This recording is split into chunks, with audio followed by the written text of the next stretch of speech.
Hi friends, എനിക്ക് കുറച്ച് കാന്താരി കിട്ടിയായിരുന്നേ. അപ്പോൾ നിറച്ചും ഇലയുണ്ടായിരുന്നു, ചെറിയ ചെറിയ ഇലകൾ കാന്താരിയുടെ.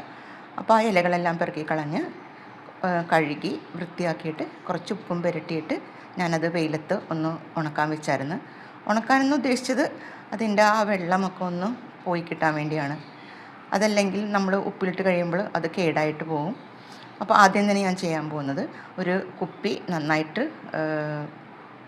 കഴുകി ഉണക്കി വെച്ചിട്ടുണ്ട്. അതിലേക്ക് ഞാൻ ആദ്യമേ കുറച്ച് കാന്താരി ഇടാൻ പോകുന്നതാണ്. അപ്പോൾ കാന്താരി ഇട്ടു. ഇനി കുറച്ച് ഉപ്പിടാൻ പോകുന്നതാണ്. പിന്നീട് കുറച്ച് വിനാഗിരി ഒഴിച്ചു. വീണ്ടും കാന്താരി ഇടാൻ പോകുന്നതാണ്. കുറച്ച് ഇങ്ങനെ ഒരേ ലെയറായിട്ട് ഇടുന്നത്. ഞാൻ കല്ലുപ്പാണ് കേട്ടോ ഉപയോഗിക്കുന്നത്.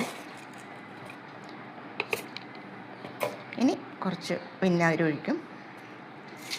അതിനുശേഷം വീണ്ടും കാന്താരി അതിലേക്കിടും.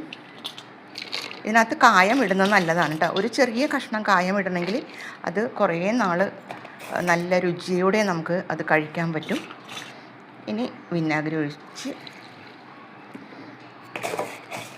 അതിനുശേഷം കുറച്ച് ഉപ്പിട്ട് വീണ്ടും മുളക് ഇടാൻ പോകുന്നു. അപ്പോൾ മുളകൊക്കെ തീർന്നു. ഇനി ഇതിനകത്ത് നിറച്ചും വിനാഗിരി ഒഴിച്ചിട്ട് കുറച്ച് ഉപ്പും കൂടി ഇട്ട് കായവും കൂടി ഇട്ടിട്ട് അടച്ചു വെക്കും. ഒരു ചെറിയ പീസ് കായം കൊണ്ടാണ് ഞാൻ ഇടാൻ പോകുന്നത്.